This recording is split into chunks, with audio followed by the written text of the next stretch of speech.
Paano manatiling ligtas at matatag araw-araw sa anumang hamon sa buhay?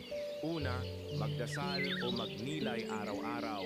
Nakakatulong ito para luminaw ang isip at kumalma ang damdamin bago harapin ang problema. Pangalawa, magplano ng mga gawain.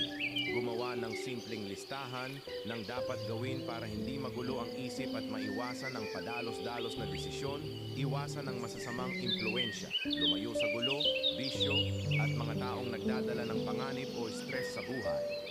Pangatlo, mag-ingat sa kalusugan. Kumain ng tama, matulog ng sapat, at mag-ehersisyo. Mas malakas humarap sa hamon ang malusog na katawan at isip.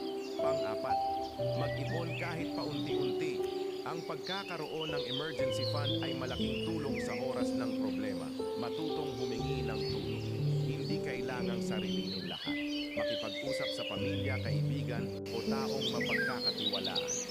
Panglima, mag-ipon kahit paunti-unti. Ang pagkakaroon ng emergency fund ay malaking tulong sa oras ng problema. Pang-anim, matutong humingi ng tulong. Hindi kailangang sarilinin lahat. Makipag-usap sa pamilya, kaibigan o taong mapagkakatiwalaan.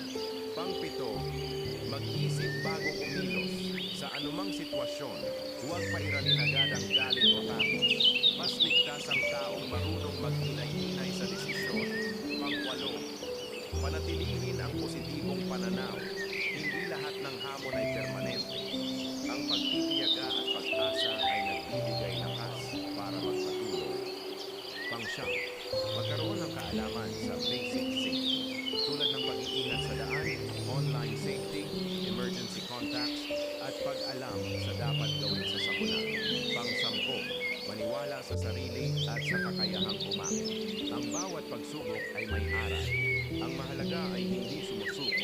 Isang simpleng paalala. Paalala at dapat tandaan. Ang tunay na ligtas na buhay ay hindi kawalan ng problema, kundi kahandaan